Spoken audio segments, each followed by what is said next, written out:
A'udzu billahi minasyaitonir rajim. Bismillahirrahmanirrahim.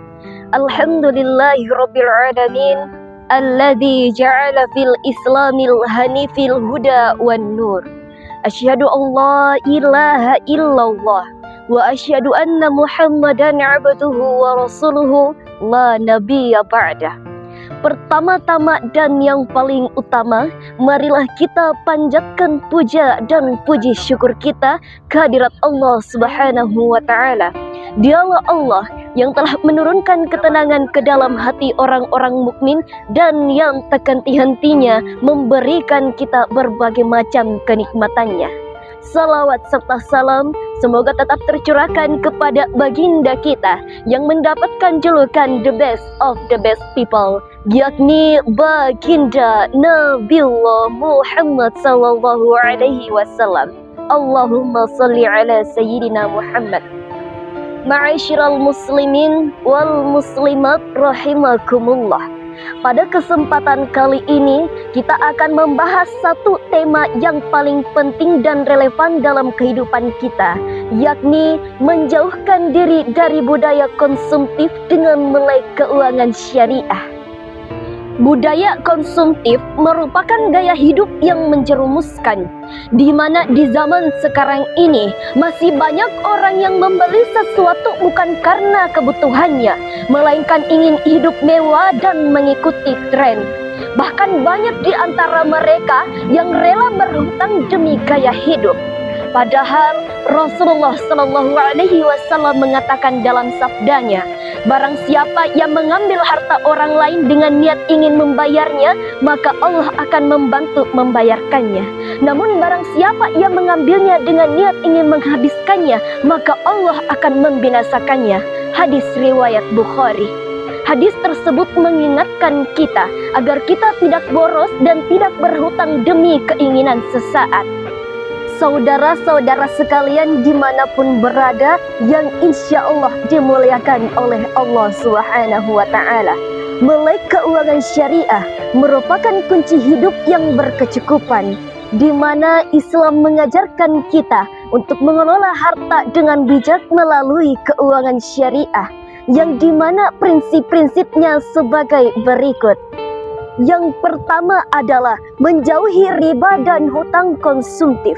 Riba dilarang di dalam agama Islam karena bisa membuat seseorang terjerat dalam hutang yang semakin menumpuk.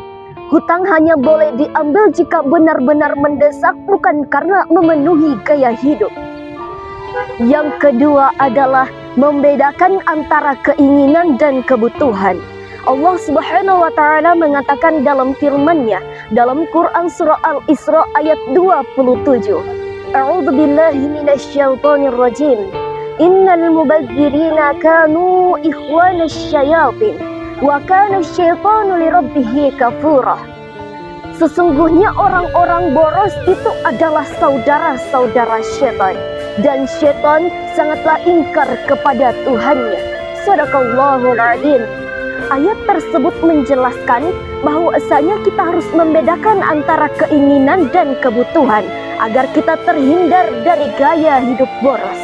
Yang ketiga adalah menabung dan berinvestasi secara halal.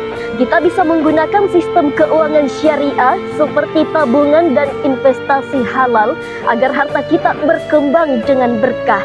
Dan yang keempat adalah perbanyaklah sedekah dan zakat. Karena Rasulullah Shallallahu Alaihi Wasallam pernah mengatakan dalam sabdanya bahwasanya sedekah tidak akan mengurangi harta.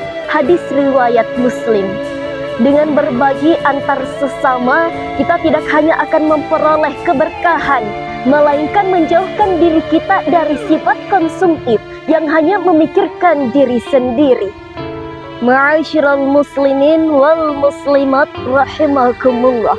Sebagai kesimpulan, hidup dengan budaya konsumtif hanya akan membuat diri kita terjebak dalam kesulitan keuangan dan jauh dari keberkahan. Namun sebaliknya, jika kita memahami dan menerapkan sistem keuangan syariah, maka hidup kita akan lebih sederhana, tenang dan berkecukupan. Maka dari itu, marilah kita mulai dari hal yang paling kecil, seperti dengan membedakan antara kebutuhan dan keinginan, menjauhkan diri dari hutang yang tidak perlu, serta mengelola harta dengan bijak dan penuh keberkahan.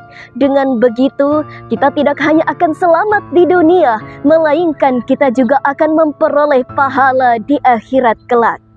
Demikianlah ceramah singkat yang sempat saya sampaikan. Akhirul kalam, wallahul muwaffiq ila aqwamit thoriq.